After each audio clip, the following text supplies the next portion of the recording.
ॐ विश्वं दर्पणदृश्यमाननगरी तुल्यन्निजान्तर्गतं पश्यन्नात्मनि मायया बहिरिवोद्भूतं यथा निद्रया यस्साक्षात् कुरुते प्रबोधसमये स्वात्मानमेवाद्वयं तस्मै श्रीगुरुमूर्तये नमः इदं श्रीदक्षिणामूर्तये बीजस्यान्तरिवाङ्कुरो जगदिदं प्राङ्निर्विकल्पं पुनः मायाकल्पितदेशकालकलना वैचित्रचित्रीकृतं मायावीव विजृम्भयत्यपि महायोगी वयस्वेच्छया तस्मै श्रीगुरुमूर्तये नमः इदं श्रीदक्षिणामूर्तये तस्मै श्रीगुरुमूर्तये नमः इदं श्रीदक्षिणामूर्तये। ॐ सहना भवतु सहनौ भुनक्तु सह वीर्यङ्करवावहै तेजस्विनावधीतमस्तु मा विद्विषावहै। ॐ शान्तिः शान्तिः शान्तिः।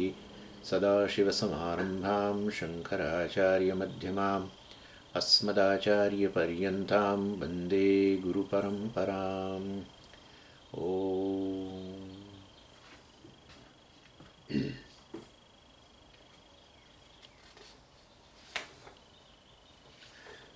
नेवमो श्लोक। यः आनन्दमयः सुप्तौ सः विज्ञानमयात्मतां गत्वा स्वप्नं प्रबोधं वा प्राप्नोति स्थानभेदतः।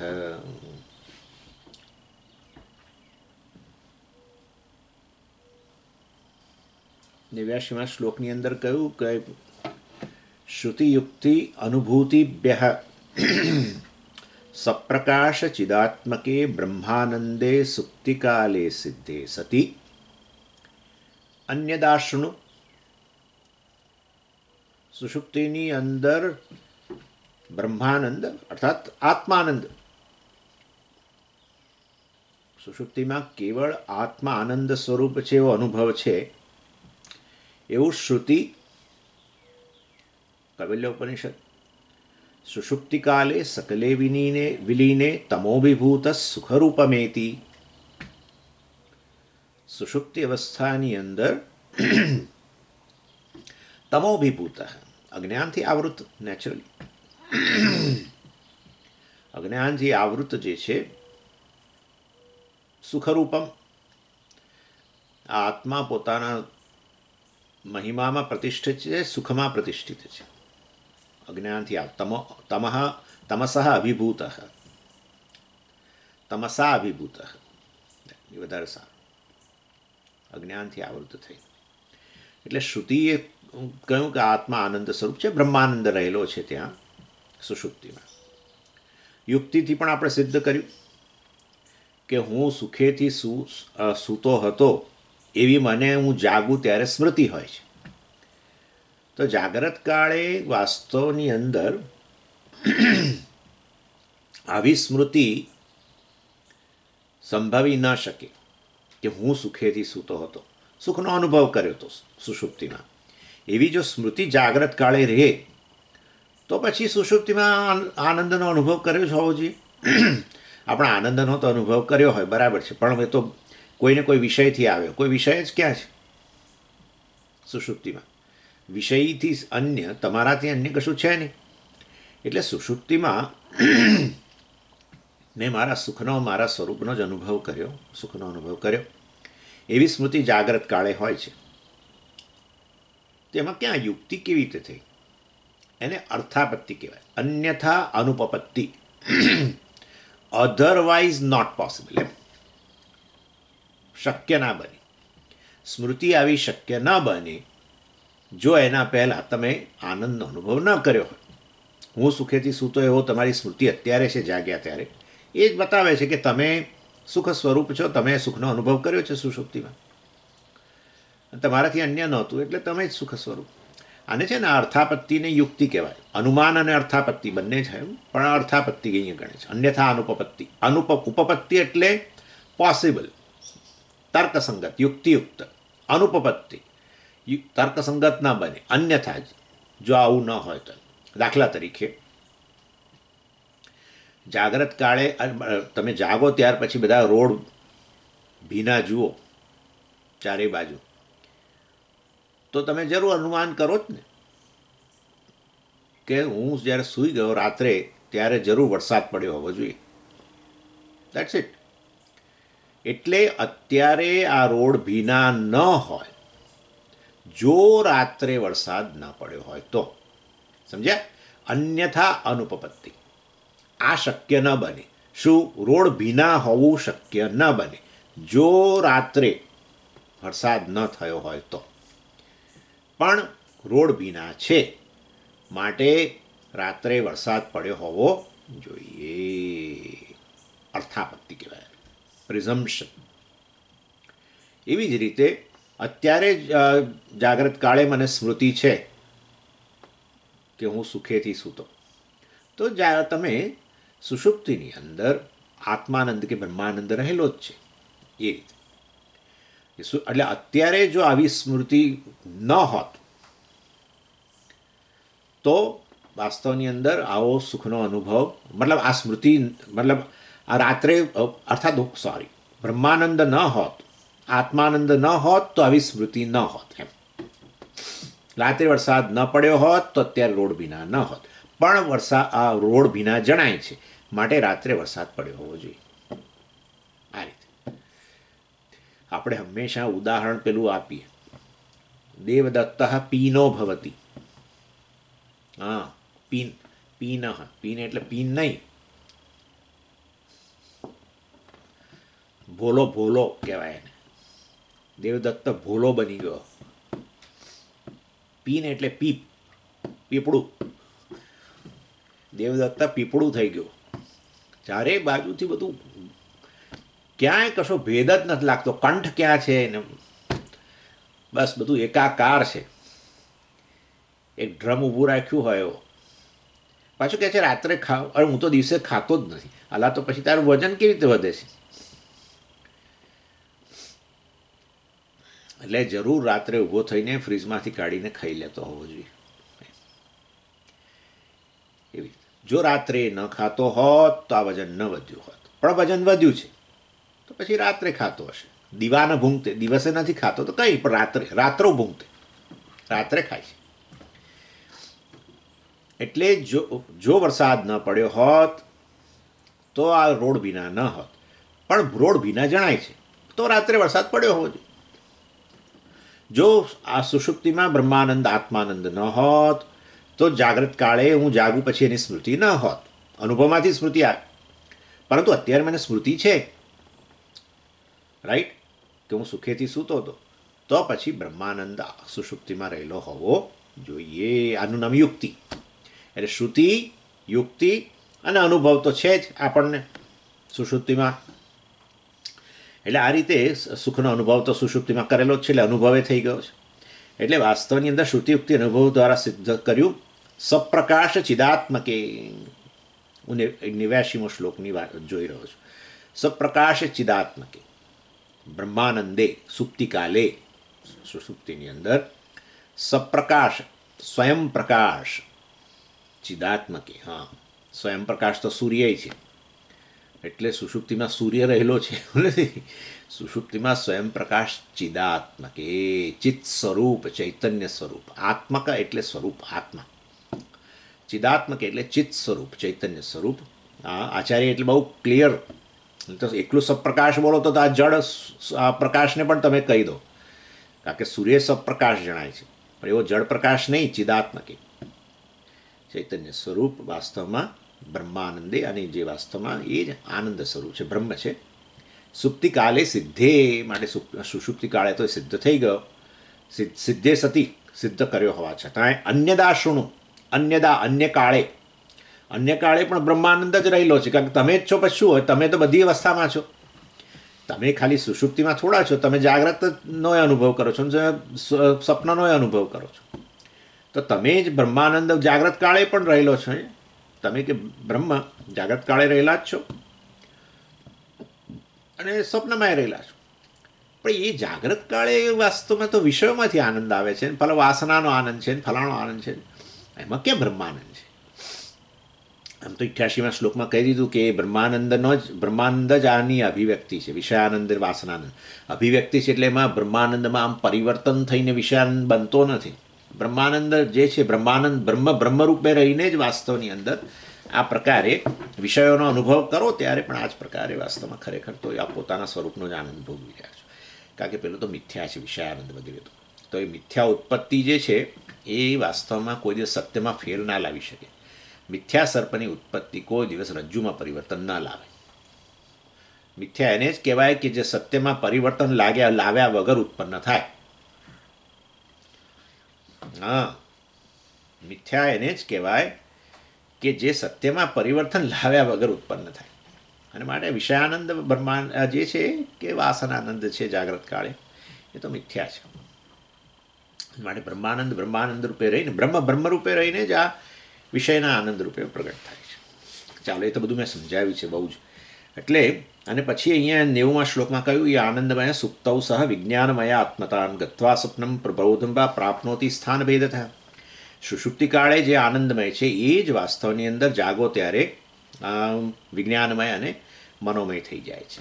આપણે પેલું ઘીનું ઉદાહરણ આપ્યું હતું ને, ઘીની જ પીગળેલી અવસ્થા અને ઘીની ઘનીભૂત અવસ્થા. એવી રીતે આ સુષુપ્તિ કાળે આ જાણે કે આવી પીગળેલી અવસ્થા, અજ્ઞાન અવસ્થા. હા, અને જાગ્રત કાળે અંતઃકરણ, અજ્ઞાન જ અંતઃકરણ, ઘીની જ પીગળેલી અવસ્થા અને ઘનીભૂત અવસ્થા. અજ્ઞાનમાંથી જ અંતઃકરણ આવે છે ને. અંતઃકરણ એ અજ્ઞાનની ઘનીભૂત અવસ્થા કહીએ આપણે.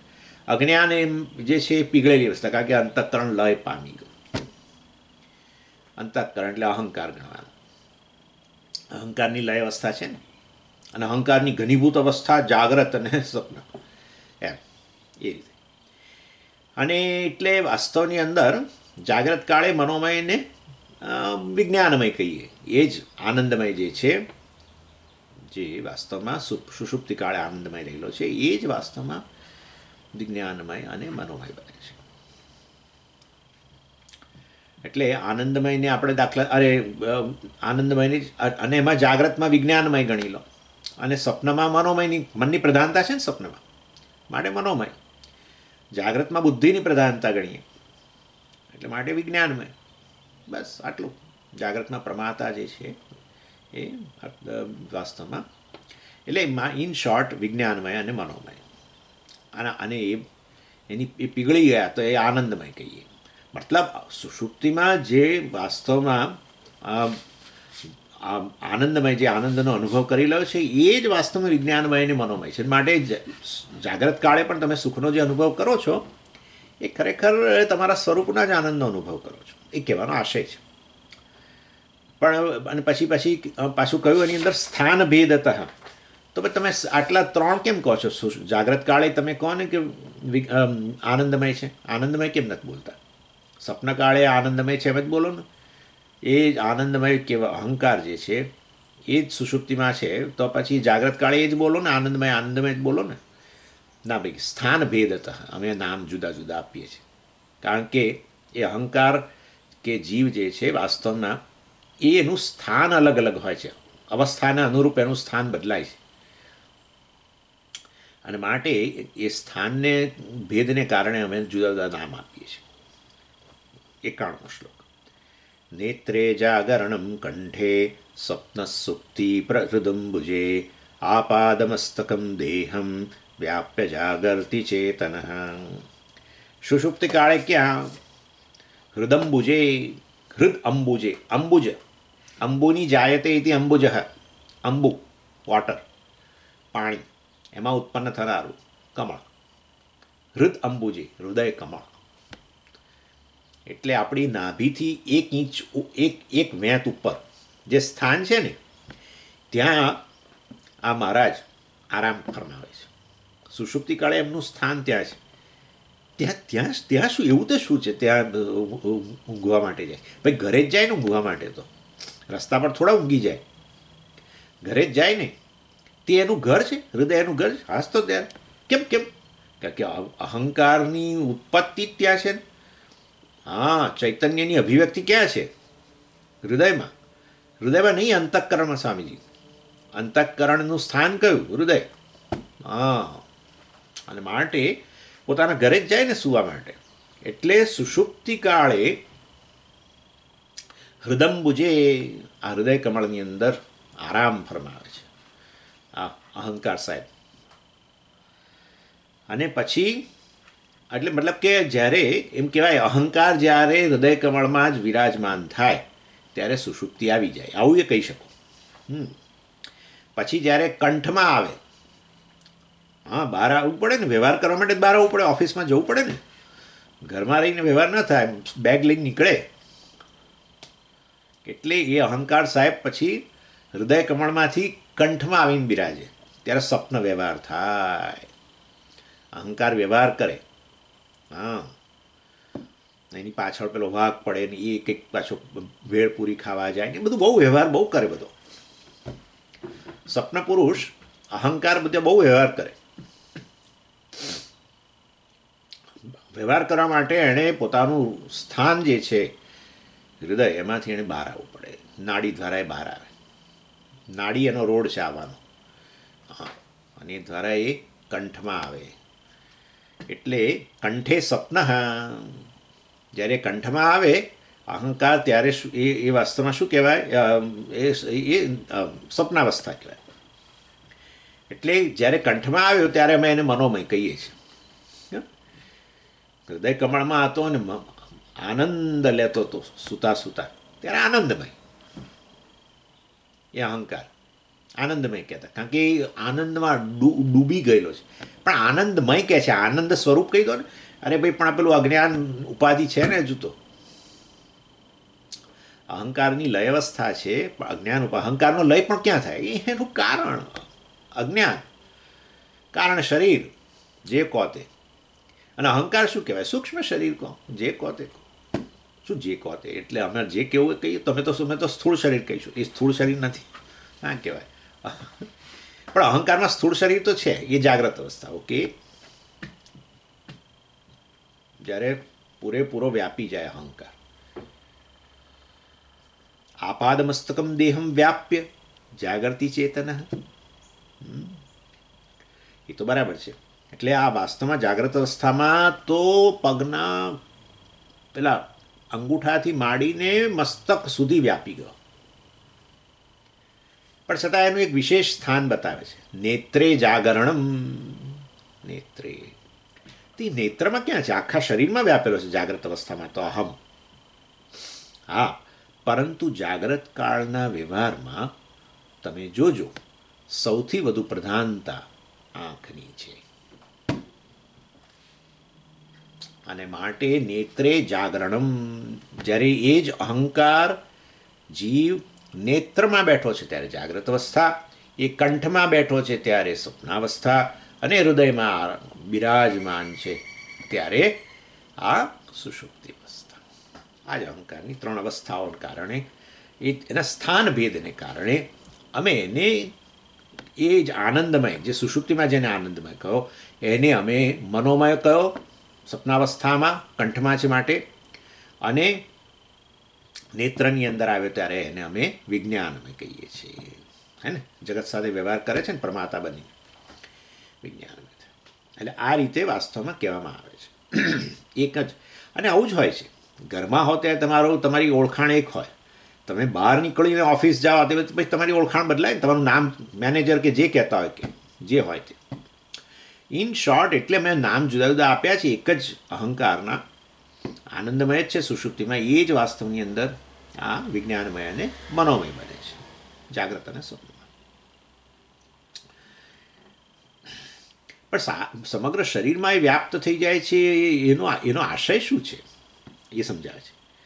દેહતાદાત્મ્યમાપન્ન તત્તાય પિંડવત તતઃ અહમ મનુષ્ય ઇત્યેવમ નિશ્ચિત્યૈવાવતિષ્ઠતે. એટલે તમે કહો કે આખા શરીરમાં વ્યાપી જાય છે જાગ્રત કાળે, હે ને. આપાદમસ્તકમ દેહમ વ્યાપ્ય, 91મા શ્લોકમાં કહ્યું. આ ચેતન આખા દેહમાં વ્યાપી જાય છે, એટલે શું એ અમારે જાણવું છે. વ્યાપી જાય છે ભાઈ, અમે તો વેદાંતની અંદર વ્યાપવુંનો અર્થ અમે તો તાદાત્મ્ય કરીએ છીએ. બસ તાદાત્મ્ય એટલે શરીરની સાથે તાદાત્મ્ય સંબંધ થઈ જાય છે. અર્થ શરીર સાથે તાદાત્મ્ય થાય છે એટલે આમ એ પહેલાં આમ જુદો હતો, હવે આમ બરાબર શરીર સાથે આમ જોડાઈ ગયો અને શરીર જ્યાં જ્યાં જાય ત્યાં પોતે પોતે આમ જાય છે. પણ જોડાયેલો છે અમને ખબર છે, પણ છૂટું નથી પડતો, બરાબર છે, પણ આમ જોડાયેલો છે એવું અમને લાગે. એને ના કહેવાય તાદાત્મ્ય.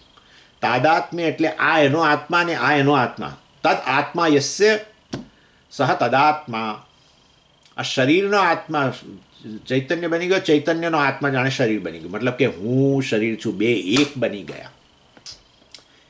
તાદાત્મ્ય અર્થાત બેમાંથી એક દેખાવું.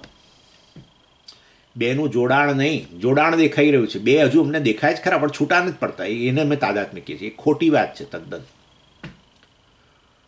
એટલે વાસ્તવની અંદર જેવી રીતે આ સાપ છે એમ તમે કહ્યું ત્યારે આ તો ખરેખર રજ્જુનો નિર્દેશ કરે છે. આપણે જોયું હતું ને, આ છે એટલે તો રજ્જુનો જ નિર્દેશ કરે છે, પણ સાપ છે એમ કહ્યું મતલબ કે રજ્જુ ને સાપ જાણે એક જ થઈ ગયા.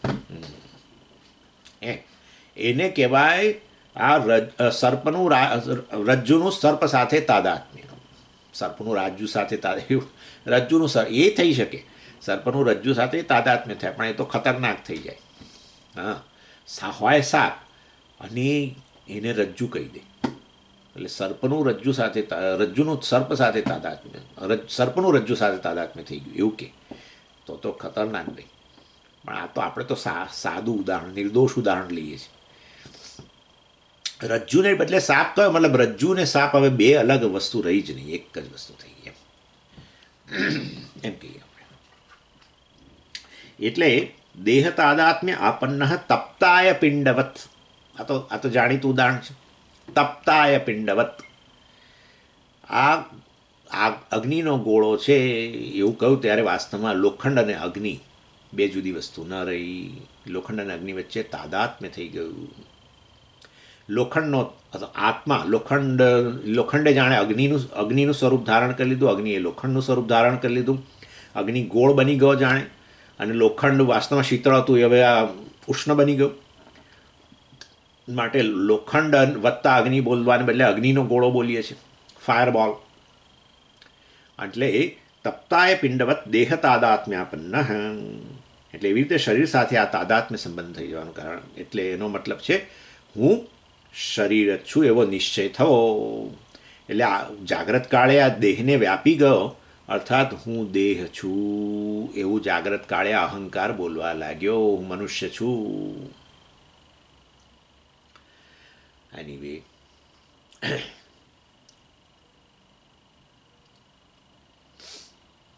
જરૂર એ ચૈતન્યની અભિવ્યક્તિ જે છે એ અંતઃકરણમાં થઈને પછી આ દેહમાં વ્યાપી ગયો. એટલે દેહ ચેતન હોવાને કારણે આપણે આ જરૂર એ નિશ્ચય કર્યો. આ શરીર એની ઉપાધિ કહેવાય ને. નહીં તો જો શરીર ન હોય તો તમે આત્મા ચેતન છે કેવી રીતે કહી શકો? ન કહી શકો. એટલે આત્માની ચેતનતા જાણે કે આ શરીર દ્વારા અભિવ્યક્ત થઈ એ બરાબર છે, પણ શરીર તો ચેતન છે જ નહીં, તો જડ જ છે ને. માટે એ ચેતનથી આત્માથી વ્યાપી ગયો, અને વ્યાપી ગયો અર્થાત વાસ્તવમાં તાદાત્મ્ય સંબંધ થઈ ગયો, અર્થાત હું શરીર છું એવું કહેવા લાગ્યો. આ આત્મા જ કહેવા લાગ્યો હું શરીર છું એવું કહે છે. પોતે કેવળ ચૈતન્ય સ્વરૂપ છે, પરંતુ આ જડ શરીરને પોતે કહેવા લાગ્યો, અહમ કહેવા લાગ્યો. આને કહેવાય વ્યાપી ગયો કહેવાય. અને આવા વિષયની અંદર કોઈને સંશયને વિપર્ય જન્મતો જ નથી. બધા આ જ કહે છે. આવું થાય છે. કેટલાક લોકો નિધિધ્યાસન કર્યા પછી નિધિધ્યાસનમાં આ બધું વિચારે આવી રીતે હું શરીરનો તો જ્ઞાતા છું, નામ છું, તેમ છું, ને મારા જ્ઞાનનો વિષય છે. કોઈ દિવસ જ્ઞાનનો વિષય ધ નોન અને આ જ્ઞાતા એક ન હોઈ શકે, આમ તેમ બધું બોલે. પછી નિધિધ્યાસનમાંથી બહાર આવીને પછી કે પછી આવી રીતે વિચાર આ વસ્તુ સાચી હશે એમ કે આ વસ્તુ સાચી હશે, ખરેખર હું શરીરથી રહિત કેવળ ચેતન હઈશ. આ વસ્તુ હજુ બરાબર મારું મન જલ્દી સ્વીકારતું નથી સ્વામીજી. તમે સમજાવો ત્યારે તો બધું આમ સ્પષ્ટ થઈ જાય. પછી મારું મન કહે છે કે આવું હોય ખરું પણ. એટલે વાસ્તવની અંદર કોઈને આવો સંશય જ જન્મતો નથી કે હું મનુષ્ય હોઈ શકું, એવો નથી કોઈ સંશય જન્મતો. હું ચેતન હોઉં એવો સંશય બહુ જન્મે છે. હું કેવળ ચેતન બ્રહ્મ એ સંશય બહુ જ જન્મે છે. એટલે અને એમાંથી પછી વિપરીત ભાવના જ જન્મે ને, હું મનુષ્ય છું એ પ્રકારની વિપરીત ભાવના. એટલે આ રીતે આમ કહેવાનો મારો આશય એવો હતો કે આ અહંકાર જે વ્યાપી ગયો શરીરમાં એ વાસ્તવની અંદર આ રીતે મતલબ કે તાદાત્મ્ય સંબંધ થઈ ગયો. અને અહંકાર જે છે એ રીત વાસ્તવમાં જે જીવ છે એ તો મૂળ તો બ્રહ્મ જ છે ને. માટે જાણે કે બ્રહ્મએ આ શરીર સાથે તાદાત્મ્ય કરીને વાસ્તવમાં હું શરીર છું એ પ્રકારનો ભ્રમ જન્મ્યો એને. અને આ દેહ તાદાત્મ્યના અભિમાન અર્થાત હું દેહ છું એ પ્રકારના અભિમાનને કારણે જે 3 પ્રકારની સ્થિતિ બને છે ને એની હવે વાત કરે છે 3મા શ્લોકમાં. ઉદાસીન સુખી દુઃખી ઇત્યવસ્થાત્રયમેત્યસૌ સુખ દુઃખે કર્મ કાર્યે ત્વૌદાસીન્યમ સ્વભાવતઃ.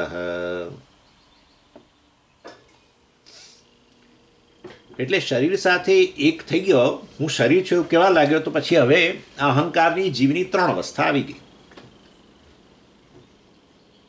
કઈ 3 અવસ્થા? એક છે કે ઉદાસીન અવસ્થા, જેમાં સુખ કે દુઃખ કશું નથી, શાંતિ છે. એટલે અને ઈષ્ટ પદાર્થની પ્રાપ્તિ થાય, કારણ કે હું શરીર છું એટલે હવે મારા શરીરને જે અનુકૂળ એ જ મને અનુકૂળ કહેવાય ને.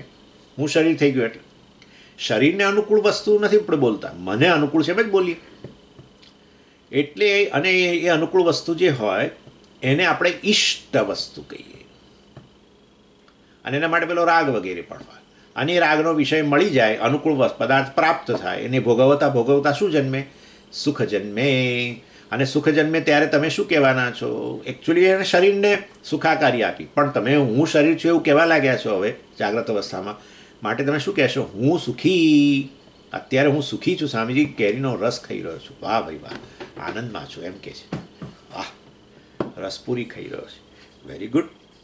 પછી શરીરને પ્રતિકૂળ તો આપણે એ વસ્તુને શું કહીશું? અનિષ્ટ.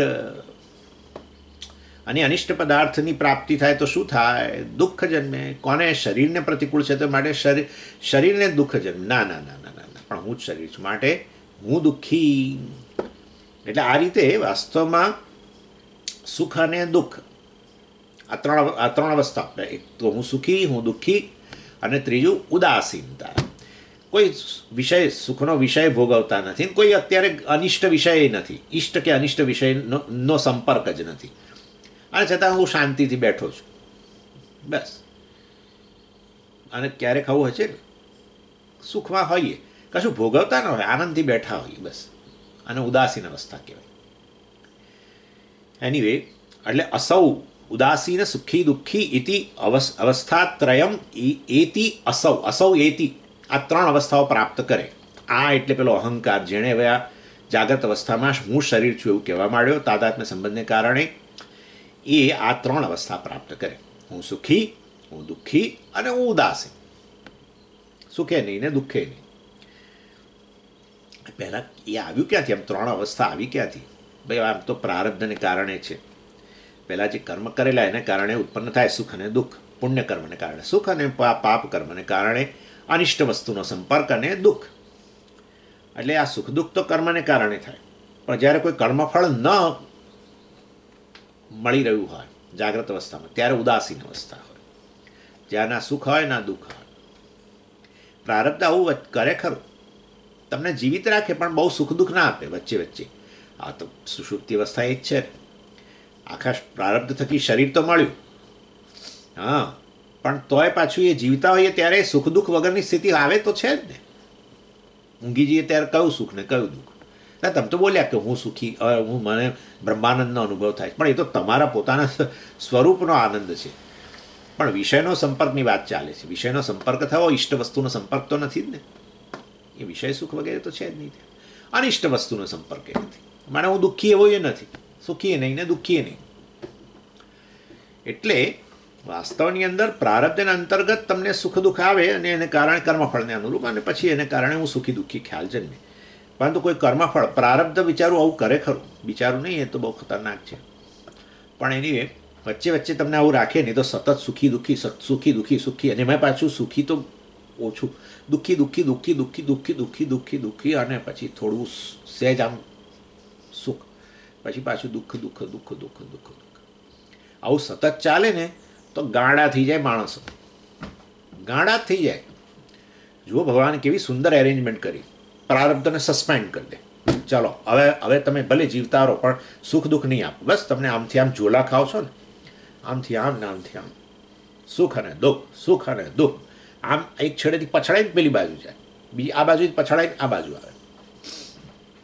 હમણાં તો તમે મૂડમાં હતા, શું થઈ ગયું એકદમ તમને પૂછે, બાજુવાળા પૂછે કે અત્યાર સુધી તો હમણાં મૂડમાં હતા, ખાખા ખાખા કરતા, હવે શું થઈ ગયું એકદમ તમારું મોઢું પર વિલાઈ ગયું. આવું બધું ચાલ્યા છે, આનું નામ જ સંસાર, ખટ્ટા મીઠા, ચાલ આવું જ ચાલે. પણ વચ્ચે વચ્ચે ભગવાન બ્રેક રાખ્યા. એટલે જાગ્રત કાળે આવું આવે કે જેમાં સુખ દુઃખ, કોઈ ઈષ્ટ વસ્તુનો સંપર્ક નહીં, અનિષ્ટ વસ્તુનો સંપર્ક નહીં, છતાંય સામાન્ય શાંતિ, હું મારી જાત સાથે હોઉં, આનંદ, સામાન્ય આનંદ હોય, બસ આવું હોય. અને તુષ્ણની સ્થિતિ અથવા ઉદાસીનતા કહેવાય. એટલે હું સુખી, હું દુઃખી કે સુખ દુઃખ માટે કર્મ કારણ, હું ઉદાસીન એના માટે કોઈ કારણ નહીં, કર્મ કારણ નહીં. નહીં તો સુખ મળે ને દુઃખ મળે, કર્મ આવે તો. પણ માટે ઉદાસીનતા માટે કોઈ કારણ નહીં, કારણ કે હું મારી જાત સાથે છું. That's it. હું મારી જાત સાથે છું કારણ કે એ માટે કોઈ કારણ ન હોય. હા, વિષયનો સંપર્ક થવો એના માટે કર્મ કારણ, ઇષ્ટ અનિષ્ટ વગેરેનો. ચાલો, અને સુખ દુઃખના વધારે ભેદ હવે પાછા હવે 94મા શ્લોકમાં બતાવે છે. બાહ્ય ભોગાત્ મનો રાજ્યાત સુખ દુઃખે દ્વિધા મતે સુખ દુઃખાંતરાલેષુ ભવે તુષ્ણીમ અવસ્થિતિ. જો સુખ દુઃખ જે છે ને બહુ સરસ ચર્ચા કરે છે. એટલે સુખ દુઃખ માટેના સોર્સ બે છે. એક એક્સટર્નલ, બહારના સોર્સ, બહારના સ્ત્રોતમાંથી તમને સુખ દુઃખ જન્મે, અથવા બહારના વિષયો નહીં, પોતાનું મન જ, એવી કલ્પનાના વિષયો, અને એમાંથી સુખ દુઃખ જન્મે.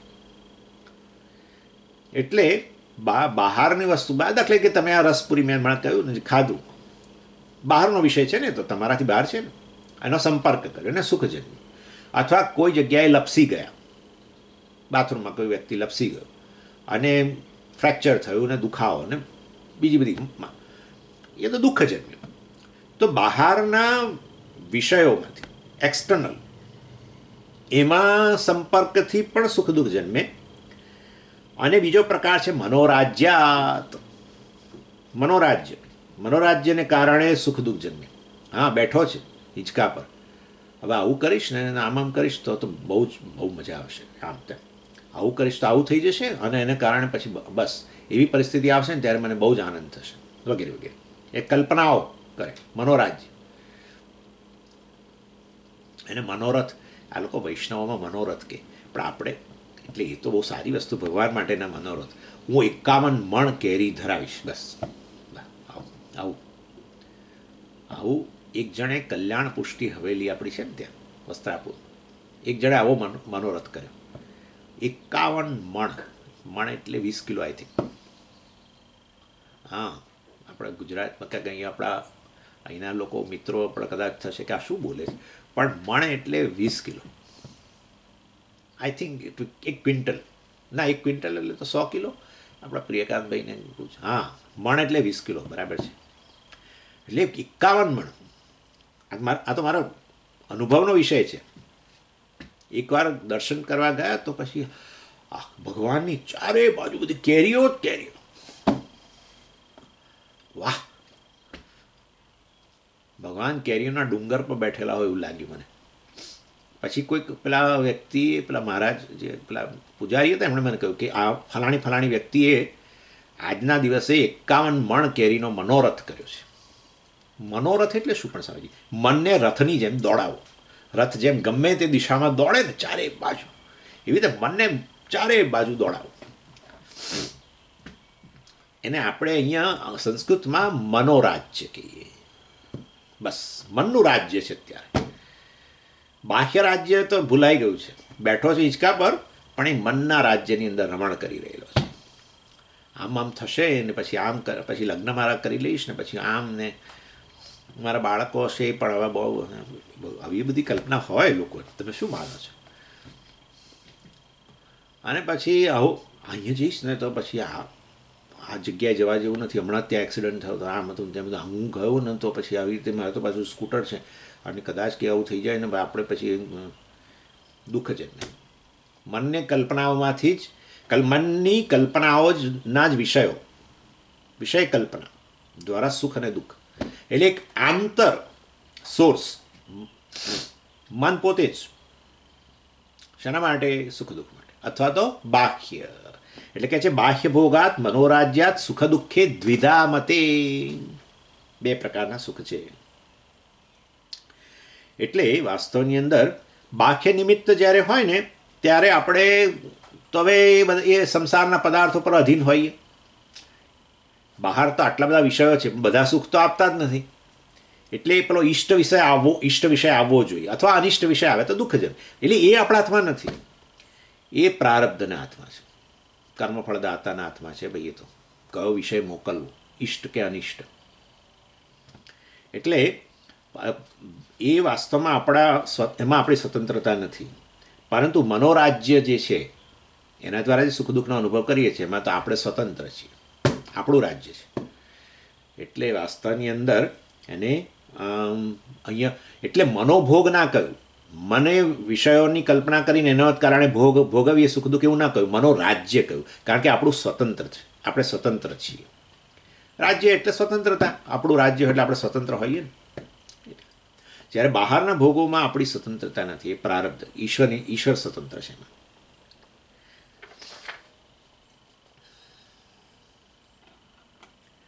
પણ સુખ દુઃખનો અનુભવ એક સરખો. મન દ્વારા તમે વિષયોની કલ્પના કરીને સુખ દુઃખ ભોગવો કે બહારના વિષયોનો સંપર્ક કરીને સુખ દુઃખ ભોગવો, સુખ દુઃખ તો એક જ હોય. એટલે મતલબ કે સુખ સુખ જ છે, દુઃખ દુઃખ જ છે. એટલે અને એ સુખ દુઃખની વચ્ચે ક્યારેક અંતરાલ અવસ્થા, તુષ્ણની અવસ્થા, ઉદાસીનતા આવે. ઉદાસીનતા એટલે ઉદાસીન બની જવું નહીં. સુખ કે દુઃખ ન હોય છતાં તમે સામાન્ય રીતે તમારી જાત સાથે શાંતિથી બેઠા હો, દાખલા કોઈ વિષયના સંપર્ક વગર સામાન્ય આનંદ હોય, તો વાસ્તવમાં એને આપણે કહીએ ઉદાસીન અવસ્થા.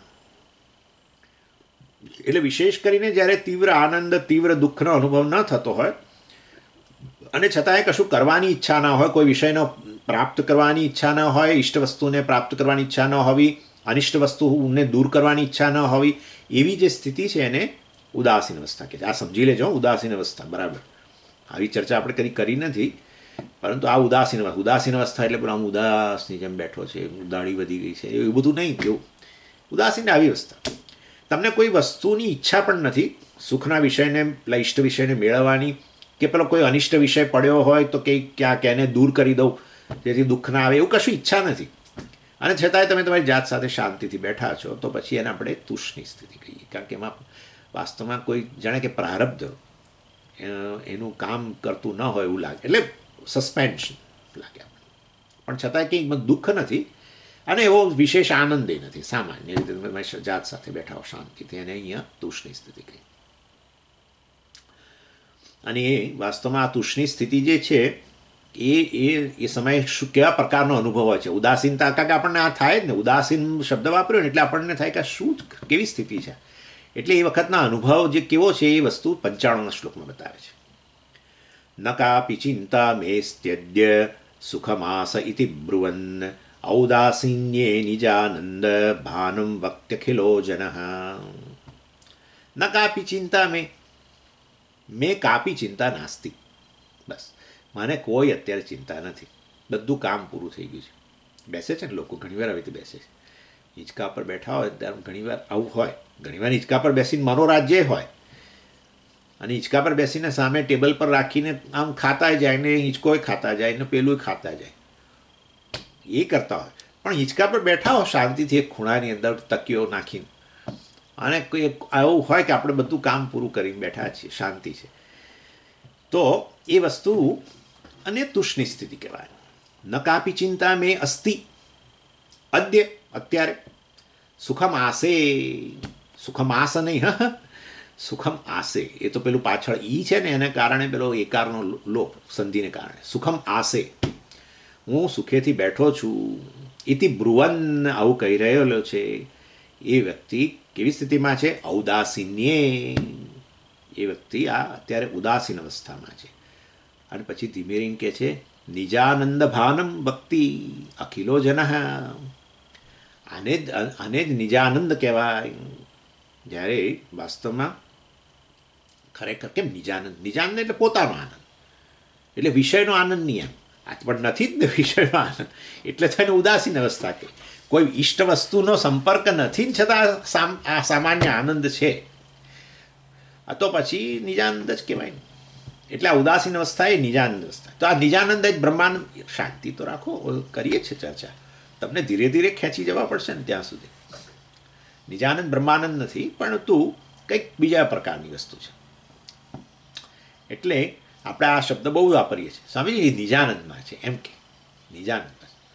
ઘણીવાર લોકો હાલતા ફરતા હોય ને ચારે બાજુ, અને કોઈ આજુબાજુની કઈ પેલી લોકોને કોઈ આવ્યું ને ગયું ને શું ને કંઈ ચિંતા ના હોય, પોતાની તે કે પોતાની મસ્તીમાં ફરે છે, નિજાનંદમાં છે એમ કે. પરંતુ વિચારજો, આ નિજાનંદ વસ્તુ જે છે એ આ પ્રકારની વસ્તુ છે જ્યારે ઈષ્ટ અનિષ્ટ વસ્તુનો સંપર્ક છૂટી ગયો છે. આપણે સ્વતંત્ર જ નથી એ વસ્તુના સંપર્ક માટે, એ તો પ્રારબ્ધને અંતર્ગત હોય, અને છતાંય સામાન્ય આનંદની સ્થિતિ છે. બધું જાણે સમાપ્ત થઈને બેઠા છીએ એવી રીતે. તો પછી તમે તમારી જાત સાથે હો તો પછી આત્મા જ આનંદ સ્વરૂપ થયો ને. હા, એ તો બરાબર છે. એટલે એ વસ્તુ વાસ્તવની અંદર એની ચર્ચા કરે છે.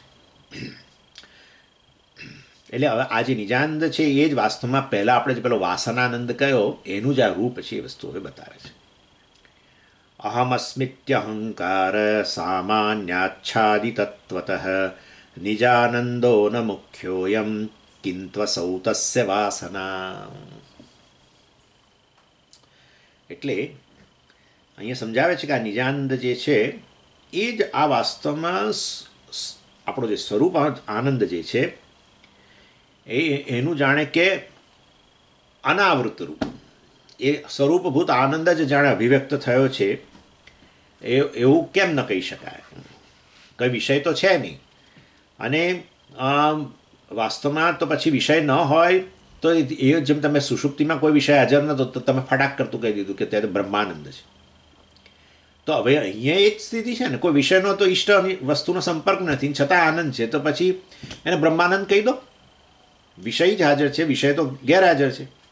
પ્રારબ્ધ અત્યારે નથી કામ કરતું, એણે કોઈ ઈષ્ટ વસ્તુ મોકલેલી નથી, અને છતાં આનંદમાં છે, તો પછી નિજાનંદને બ્રહ્માનંદ જ કહી દો ને. આ પણ ન કહી શકાય. કેમ? તો આ જાગ્રત અવસ્થા છે ને અત્યારે તો, અને પેલી સુષુપ્તિ અવસ્થા છે, પણ છેવટે તો એક જ છે ને. ના ના ના, પણ છતાં અમારે જુદો કહેવો પડશે એને સહેજ. છેવટે બધું બ્રહ્માનંદ, પણ અહીંયા અમે જુદો કહીશું. કેમ જુદો કહેશું? કારણ કે જાગે છે માટે અહંકાર જાગ્રત છે કે નહીં. સુષુપ્તિમાં અહંકાર કેવી અવસ્થામાં છે? લય અવસ્થામાં છે. આટલો તો ભેદ છે. એટલે અર્થાત અહમ એ તો જાગ્રત અવસ્થા છે ને. એટલે વાસ્તવની અંદર હું પણ તો અત્યારે રહેલું જ છે. અહંકાર જાગ્રત અવસ્થામાં છે, અને માટે અહંકારની લય અવસ્થા સુષુપ્તિ અવસ્થા છે, અહંકારની જાગ્રત અવસ્થા છે મેનિફેસ્ટ વ્યક્ત અવસ્થા છે. માટે અહંકાર સહિતનો આનંદ છે અત્યારે. ત્યાં અહંકાર જ લય પામી ગયો છે. અહંકાર લય પામી ગયો હોય તો પછી સાક્ષી બ્રહ્માનંદ જ કહેવાય. અને અત્યારે અહંકાર જાગ્રત છે, માટે અમે એને વાસનાનંદ કહીનું જ રૂપ કહીશું. એ પાછો વાસનાનંદ કઈથી આવ્યો?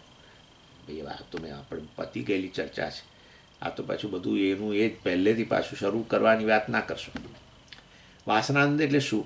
તમે ઊંઘમાંથી બહાર આવો, ઊંઘમાંથી બહાર, પણ પથારીમાંથી બેઠા ના થયા હો, પથારીમાંથી ઊભા થઈને નીકળી ના ગયા હો, પડ્યા છે, અને થોડી ક્ષણો આમ જાગી તો ગયા, આંખ ઉગડી ગઈ, પણ પડ્યા છે જો. અને ત્યારે શાંતિની સ્થિતિ છે કે નહીં? હા, ઉદાસીનતા છે ને? કોઈ વિષયનો સંપર્ક છે? નથી.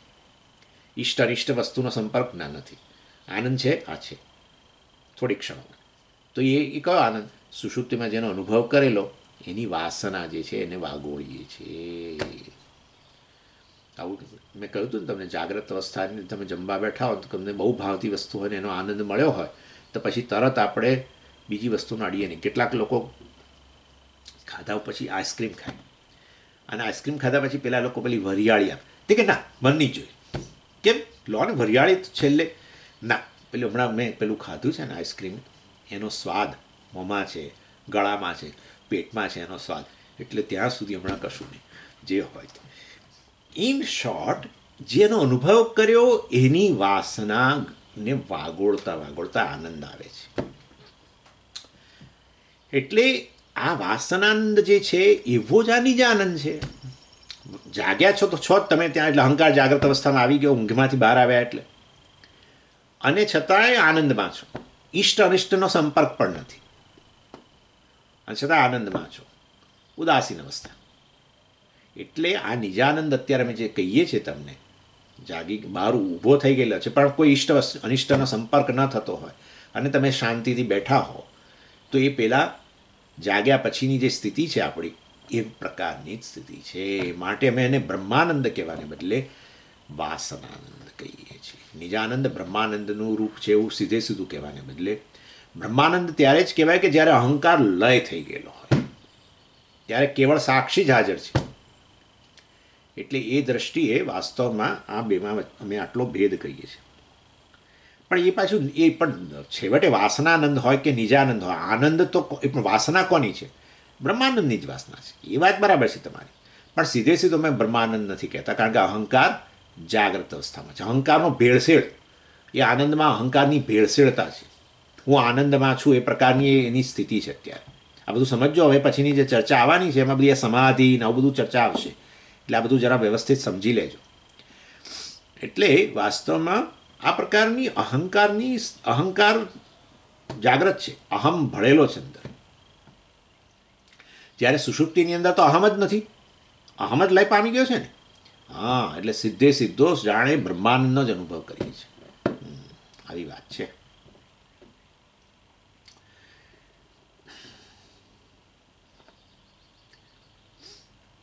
એટલે સુષુપ્તિમાંથી બહાર આવે એટલે સુષુપ્તિના આનંદનો અનુભવ આપણે ન રહ્યો, કારણ કે સુષુપ્તિ પૂરી થઈ ગઈ. પણ અને જાગ્રતના કોઈ પદાર્થનો પણ આનંદનો અત્યારે અનુભવ નથી, અને છતાંય આનંદ છે. સમજો આ કેવી અવસ્થા છે. વાસનાનંદ કહીએ છીએ કે આ નિજાનંદ કહીએ છીએ કે ઉદાસીન અવસ્થા આવી છે કે જેમાં તમે જાગ્રતના કોઈ પદાર્થોનો અનુભવ નથી કરતા, ઇષ્ટ પદાર્થોનો, કે નથી સુષુપ્તિનો બ્રહ્માનંદનો અનુભવ, કારણ કે સુષુપ્તિમાં નથી, જાગી રહ્યા છો. એટલે સુષુપ્તિનો પણ અનુભવ નથી અને જાગ્રતના કોઈ પદાર્થોનો પણ અનુભવ નથી, સુખના પદાર્થો. એટલે તો પછી એને છતાં આનંદ હોય તો એ આનંદને કેવો કહેવો જોઈએ? વાસનાનંદ. એટલે એ વાસ્તવની અંદર આનંદની વાસના છે મતલબ. અને વાસના રહેવાની જ. કોઈ પણ વસ્તુ વાસિત વસ્તુ હોય ને, સુવાસિત વસ્તુ જે છે એનો અનુભવ કરો ને પછી એની વાસ રહી જ જાય. હા, આવું છે. મોગરો હાથમાં રાખ્યો તો 5 મિનિટ, અને પછી 5 મિનિટ હાથમાં રાખીને ફર્યા ગાર્ડનની અંદર, અને પછી ભગવાનને ચડાયો અંદર જઈને, અને પછી હજુ હાથની અંદર તો આમ આમ કરીને સૂંઘ્યા કરે છે. આનું નામ વાસનાનંદ, વાસમાંથી આવતો આનંદ. હા, કે આ તમારી મહાનતા ગવાઈ રહી છે. આ કેવું શું ચાલે? આ તમારી મહાનતાની વાત ચાલે છે. તમે આવા છો. ના સ્વામીજી, મોલની અંદર ફલાણાની અંદર આનંદ છે ભાઈ, ઓ મેરે ભાઈ. ચાલો, એનીવે. અને હવે દ્રષ્ટાંતથી આ વાસનાનંદ બતાવે છે, જે કારણ કે સમજાવી રહ્યા છે પેલો નિજાનંદ ઉદાસીન અવસ્થા, પરંતુ વાસનાનંદ સાથે એને કમ્પેર કર્યું અને હવે દ્રષ્ટાંત આપે છે એના માટે. નીરપૂરિત ભાંડસ્ય બાહ્યે શૈત્યમ ન તજ્જલમ કિંતુ નીરગુણસ્તેન નીરસત્તાનુમીયતે. સરસ ઉદાહરણ આપે છે. શું કહે છે કે જેવી રીતે ઘડાની અંદર ઠંડુ પાણી ભરેલું હોય અને ઘડાને તમે બહારથી અડો તો તમને ઠંડો લાગે છે. હવે તમે કહો કે હું બહાર અડ્યો અને ઠંડુ લાગ્યું એટલે મેં જળનો સંપર્ક કર્યો. જળનો સંપર્ક તમે નથી કર્યો, તમે તો માટીની પેલી દિવાલ છે એને અડ્યા છો. પરંતુ બહાર તો જળ છે જ નહીં. જો બહાર જળ હોય તો તમે એ ઘડો વાપરો જ નહીં. જે ઘડોમાં તમે જળ ભરો એ જળ બહાર આવી રહ્યું હોય દિવાલમાંથી, તો એ ઘડો તમે ના વાપરો. એટલે આ તો સમજી શકાય એ વસ્તુ. કેટલા ઘણીવાર આવું થતું હોય કે તમે નવો ઘડો લાવી અને પાણી ભરો ને અંદર, અને પછી આ મૂકી રાખો તમે કે સવારે આપણે પાણી પીશું, અને ઠંડુ થઈ ગયું હશે તો સવારે તમે જોવા જાઓ તો લગભગ તળિયું હોય. તો પેલા જેના પર મૂક્યું પેલા પાણી આરા પર કેમ આખી પાણીની પેલી રેલો જતો ગયો હોય છેક સુધી પહેલાં. એટલે એની ઇન શોર્ટ, ઘડામાં શૈત્ય, ઘડાની દિવાલને અડીને તમે જ્યારે શીતળતાનો અનુભવ કરો છો તો તમે વાસ્તવમાં એ ઘડાની દિવાલને ઠંડી નથી કહેતા. કોને ઠંડુ કહો છો? અંદર રહેલા જળને. હા, એટલે અંદર રહેલું જળ જે છે એ શીતળ છે એવું તમે અનુમાન કરો છો. કેમ અનુમાન? તમે શીતળ જળને નથી અડતા, ઇવન ખોલીને એ જળમાં આંગળી બોળતા જ નથી, અને છતાં એ જળ શીતળ છે એવો તમને ખ્યાલ આવે છે. કેવી રીતે? આ બહારની દિવાલને અડીને. પ્રત્યક્ષ દિવાલનો કર્યો સંપર્ક, સ્પર્શ. અને અનુમાન શાનું કર્યું? અંદર રહેલા જળની શીતળતાનું. એવી ને એવી રીતે આ નિજાનંદ જે છે, વાસનાનંદ જે છે, એ વાસનાના આનંદની જે વાસના જે છે એ જેનો અનુભવ કરી રહ્યા છો જાગ્યા પછીની સ્થિતિ, કે આ રીતે બેઠેલા છો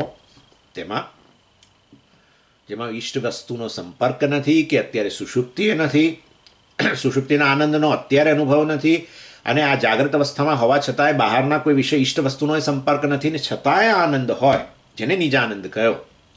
તો એ નિજાનંદ દ્વારા તમે શેની જેનો પ્રત્યક્ષ અનુભવ કરો છો એના દ્વારા અનુમાન શું કરો છો? બ્રહ્માનંદનો. જો કોઈ બહારનો વિષય ન હોય અને અત્યારે હું સુષુપ્તિમાંય નથી, અને છતાંય જો હું આનંદમાં હોઉં, તો ખરેખર વાસ્તવમાં આત્મા કે બ્રહ્મ જ આનંદ સ્વરૂપ છે.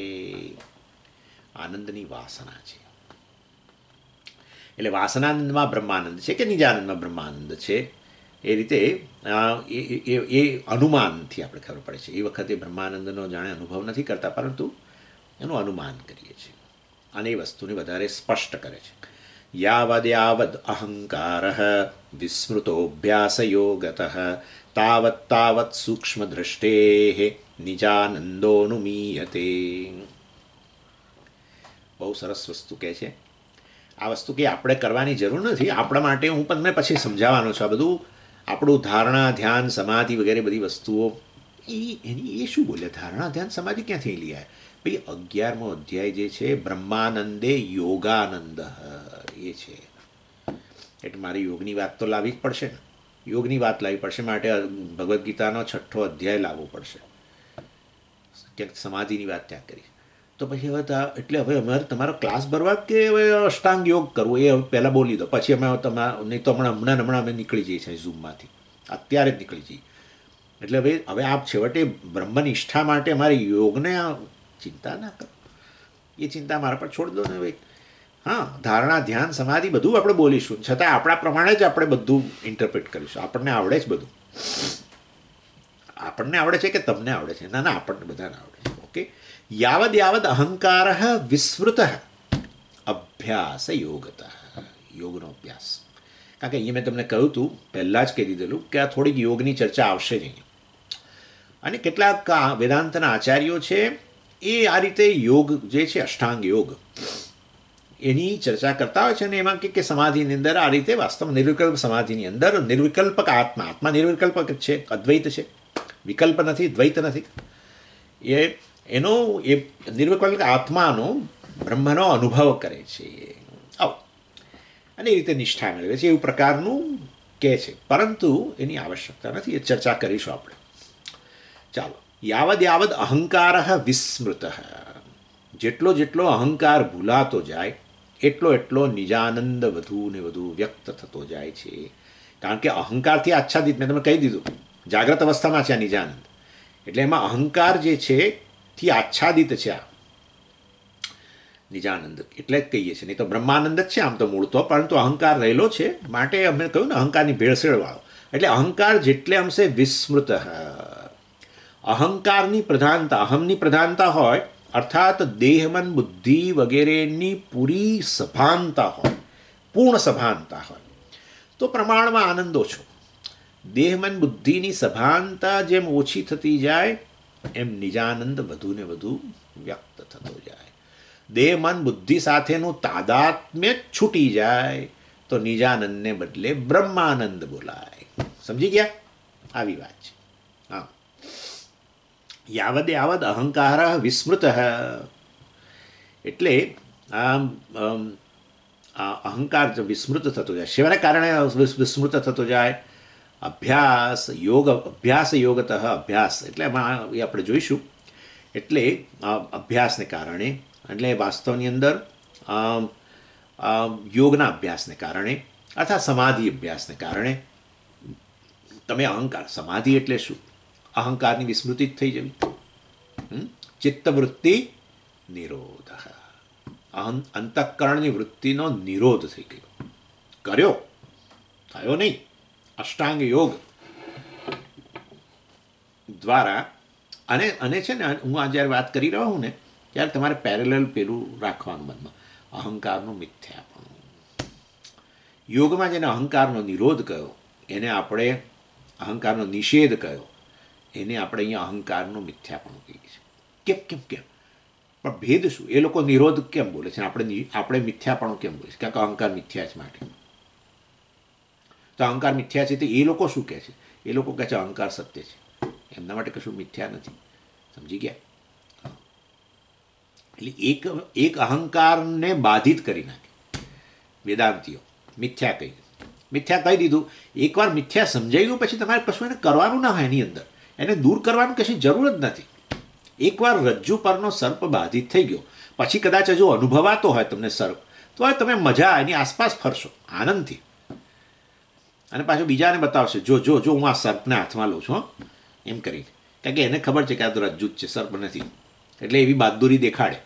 હા, સર્પને સત્ય માની લીધો હોય તો કોઈ કહે તોય બાજુમાં ન જાય, પરસેવો છૂટી ગયો હોય.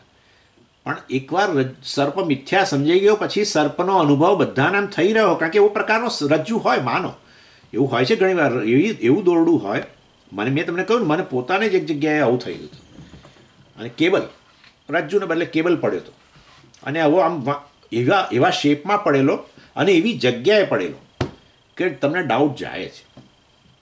એક ગાર્ડનની અંદર પેલી પાઇપ પડી હોય ને, એનો પાઇપનો ટુકડો મતલબ રહી ગયેલો, એ જોડવા માટે વાપરતા હશે, અને એવી રીતે આમ સર્પાકાર પડેલો, અને બ્લેક પાઇપ, કાળી પાઇપ, અને પેલા ગાર્ડનના પેલા નીચે બુશ છે એની અંદર પડેલો. વહેલી સવારે ચાલવા ગયો તો મને થયું કે આ સાપ જ પડ્યો, સાપ જ અહીં બેઠો. ને આપણા દેશમાં તો મોટા મોટા સાપ, ખાસું 7 ફૂટ કે 8 ફૂટનું એ હતું પાઇપ, અને એવી આમ સર્પાકાર. થઈ શકે. પરંતુ જો સમજાઈ ગયું હોય કે આ તો મિથ્યા સર્પ છે, ખરેખર સાચો સર્પ નથી, આ તો કેબલ જ છે, એવા સંજોગો, પાઇપ છે, એવા સંજોગોમાં તમે એને જોઈને આનંદ થાય પછી કે કેવું સાપ જેવું દેખાય છે, આમ તેમ વગેરે. એટલે સર્પ જેવો અનુભવ, સર્પનો અનુભવ થઈ રહ્યો હોય, પણ જો મિથ્યા સર્પનો અનુભવ હોય તો આનંદ કરો. એટલે આપણે કહીએ છીએ અહંકાર જે છે એને મિથ્યા જ છે, આત્મા સત્ય છે. આત્મા, અંતઃકરણ વગેરે બધી વસ્તુ તો મિથ્યા જ છે, અને અંતઃકરણમાં અહમપણું આવે છે. આ ચિદાભાસને કારણે, ચૈતન્યની અભિવ્યક્તિ થવાને કારણે અહંકાર ઉત્પન્ન થાય છે. તો અહંકાર એ મિથ્યા જ છે. એટલે વાસ્તવમાં આ વસ્તુ સમજાઈ ગયું કે હું તો સાક્ષી છું, બ્રહ્મ છું, અને આ અહંકાર વગેરે મિથ્યા છે, સ્પષ્ટ થઈ ગયું હોય તો પછી તમને ક્યાં તકલીફ જ છે? તો તમે બ્રહ્મના આનંદમાં જ સ્થિત છો. પરંતુ આવું ન હોય કે આ શરીર, મન, બુદ્ધિ કે આ જગત મિથ્યા છે એવું જો તમારા મનમાં ન હોય, યોગવાળાની દૃષ્ટિએ કહું છું, અને આત્મા એ સત્ય અને જગત એ સત્ય, તો પછી વાસ્તવની અંદર તમે એ અહંકારને દૂર કરવાનો, અર્થાત ચિત્તની વૃત્તિઓ, અંતઃકરણ, એને દૂર કરવાનો પ્રયત્ન કરો. જેમ ક્ષીણ થતો જાય એમ જાણે આત્મા અભિવ્યક્ત થતો જાય વધુ ને વધુ. કારણ કે પેલો ભેળસેળ હતો અહંકાર સાથે. એટલે અહંકાર હવે જેમ જેમ એનો નિરોધ કરતા ગયા સાચો છે, પરંતુ આ અભ્યાસને કારણે ધારણા, ધ્યાન, સમાધિ વગેરે દ્વારા એ અભ્યાસને કારણે જેમ હવે અંતઃકરણનો તમે નિરોધ કરતા ગયા તેમ તેમ તમે સમાધિ તરફ વધતા ગયા, અને એ સમાધિની અંદર પછી તમને આ રીતે આત્મા હું કેવળ રહ્યો, હવે અંતઃકરણ વગેરે ન રહ્યું, હું જ રહી ગયો ખાલી, બસ નિર્વિકલ્પ સમાધિ, અને એની અંદર આવો બ્રહ્માનંદ, આત્માનંદ કે બ્રહ્માનંદનો અનુભવ કરો. આવું આવું આ એ લોકોનું આવા પ્રકારની છે. એટલે નિરોધ કરવો, આપણે કહીએ છીએ નિષેધ કરવો. નિરોધ અને નિષેધમાં ભેદ છે. નિરોધ કરવો અર્થાત એને એને એને નિર્મૂળ અને દૂર કરવો. હા, દૂર કરવું ત્યારે જ જરૂરી બને જ્યારે તમે એને સત્ય માનતા હો. નહીં તો કશું કર્યા વગર તમે એને એનું સ્વરૂપ સમજી લો તો નિષેધ થઈ ગયો, બાધિત થઈ ગયો. એટલે તમે બે વસ્તુ કરી શકો. જો સર્પને સત્ય માનતા હો તો પછી વાસ્તવની અંદર એને દૂર કરવા માટે કોઈકને બોલાવો, પણ સર્પ મિથ્યા છે એવું સમજાઈ ગયું હોય તો તમે કશું ના કરો, એની બાજુમાં થઈને જાઓ. બંને જણાએ સર્પને દૂર કર્યા. એકે કેવળ જ્ઞાનથી નિષેધ કર્યો, બીજાએ એને વાસ્તવિક રીતે દૂર કર્યો. સમજાય છે ને? આવી વસ્તુ છે. એટલે યોગ સાધના આ પ્રકારની છે. ઓમ પૂર્ણમદ પૂર્ણમિદમ પૂર્ણાત પૂર્ણમુદચ્યતે પૂર્ણસ્ય પૂર્ણમાદાય પૂર્ણમેવાવશિષ્યતે. ઓમ શાંતિ શાંતિ શાંતિ. હરિ ઓમ શ્રી ગુરુભ્યો નમઃ. હરિ ઓમ.